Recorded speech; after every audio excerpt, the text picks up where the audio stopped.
অস্ট্রেলিয়ার evidence level 1 নিয়ে খুব মাতামাতি হচ্ছে। বাংলাদেশ লেভেল 1-এ আসছে, আলহামদুলিল্লাহ, সুখবর। কিন্তু এর পাশাপাশি বেশ কিছু এজেন্সি একটা প্রলোভন দেখাচ্ছে যে আইএলটিএস লাগবে না, ব্যাংক স্টেটমেন্ট লাগবে না। ডিপার্টমেন্ট অফ হোম অ্যাফেয়ার্সের আপনারা যদি ওয়েবসাইটে ঢুকেন, ওখানে যদি একটু পড়াশোনা করেন, তাহলেই এর অ্যান্সারটা আপনিই পেয়ে যাবেন, কাউকে জিজ্ঞেস করা লাগবে না। এই যে এভিডেন্স লেভেল 1 বা 2, 3, এই এভিডেন্স লেভেলটার হচ্ছে সিম্পলিফাইড স্টুডেন্ট ভিসা ফ্রেমওয়ার্ক, সংক্ষেপে SSVF, এটার আন্ডারে এটা পরিচালিত হয়। এখানে কিছু ক্রাইটেরিয়া আছে বা ওয়েটেজ দেওয়া আছে, যেমন রেট অফ ভিসা ক্যান্সেলেশন, কোন দেশ থেকে কতটুকু ভিসা ক্যান্সেল হয়, কত পার্সেন্টেজ, সেটার একটা ওয়েটেজ দেওয়া আছে। এখানে এই ওয়েটেজে এটা দেওয়া আছে 25%। Rate of refusal due to a fraud reason, এখানে অনেক বেশি একটা ওয়েটেজ দেওয়া আছে 40%। Rate of refusal excluding fraud, অন্যান্য কারণে যদি হয়, সেখানে দেওয়া আছে 10%।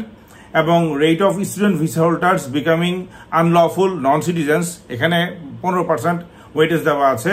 Rate of subsequent protection visa applications, এখানে 10% ওয়েটেজ। প্রোটেকশন ভিসা মানে হচ্ছে রিফিউজি বা অ্যাসাইলাম অ্যাপ্লাই করা। বাংলাদেশ হচ্ছে লেভেল 1-এ, কারণ হচ্ছে এখন আপাতত বিলো 1% হচ্ছে আপনার রিফিউজাল রেট। সো অলমোস্ট 99% হচ্ছে এখন আপনারা ধরতে পারেন যে অ্যাপ্রুভাল রেট। এটা নিঃসন্দেহে ভালো খবর। হ্যাঁ, এটা কিছু কিছু কান্ট্রি থেকে, অন্যান্য আমাদের কম্পিটিটিভ কান্ট্রি থেকে এই মুহূর্তে ভিসা অ্যাপ্রুভাল রেশিওতে প্রায়োরিটি পাচ্ছি। কিন্তু এই যে বলা হচ্ছে যে আইএলটিএস লাগবে না, ব্যাংক স্টেটমেন্ট দেখানো লাগবে না, খুব সহজ 100% ভিসা দিবে, এইগুলা কোথায় বলা আছে? এবার আমরা দেখি যে সিম্পলিফাইড স্টুডেন্ট ভিসা ফ্রেমওয়ার্ক, এই জিনিসটা কি।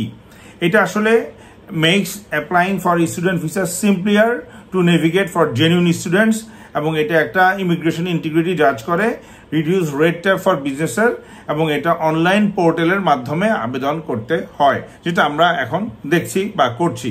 Two be granted a student visa, applicants must meet the English language requirement. Visa applicants must have sufficient funds available for their stay in Australia.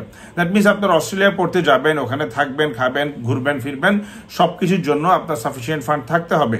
So sufficient fund কি আপনার মুখের কথা তো ওরা বুঝে নিবে যে হ্যাঁ আমি বললাম আমার আছে ফান্ড, বুঝবে কি হবে? অবশ্যই আপনার ব্যাংক স্টেটমেন্ট, সার্টিফিকেট, অন্যান্য যদি আপনার ইভ্যালুয়েশন করানো লাগে, অন্যান্য প্রপার্টিগুলো নিয়ে ফাইন্যান্সিয়াল এফিডেভিট যেগুলা জমা দিয়ে থাকেন আপনারা, সেগুলা ভাই লাগবেই। কারোর কথায় বিভ্রান্ত হয়েন না। সো আপনাদের ইংলিশ ল্যাঙ্গুয়েজ এবং ফাইন্যান্সিয়াল ব্যাংক স্টেটমেন্ট দুটোই কিন্তু লাগছে। আচ্ছা, এইবার আমরা একটু দেখিনি যে কোন কোন দেশগুলা লেভেল 1-এ আসছে, লেভেল 2-তে এবং লেভেল 3-তে আছে।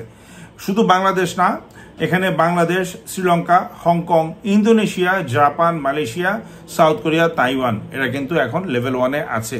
দ্যাট মিনস এদের এখান থেকে আপাতত ফ্রডটা কম হচ্ছে এবং ভিসা হওয়ার রেশিওটা ভালো। লেভেল 2-তে আছে Argentina, Bhutan, Brazil, China, India, Nepal, South Africa এবং ভিয়েতনাম।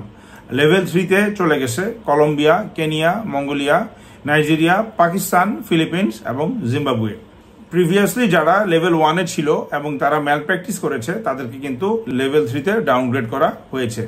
তো সুতরাং আশা করি আপনারা বুঝতে পারছেন যে লেভেল 1-এ আসা মানেই যে আপনার ব্যাংক স্টেটমেন্ট বা আইএলটিএস রিকোয়ারমেন্ট দরকার নাই, সেটা না। রিকোয়ারমেন্টে কোনো চেঞ্জ আসে নাই, জাস্ট বাংলাদেশ এখন লেভেল 1-এ আছে, মিনস হচ্ছে বাংলাদেশ থেকে ভিসা রেশিও ভালো।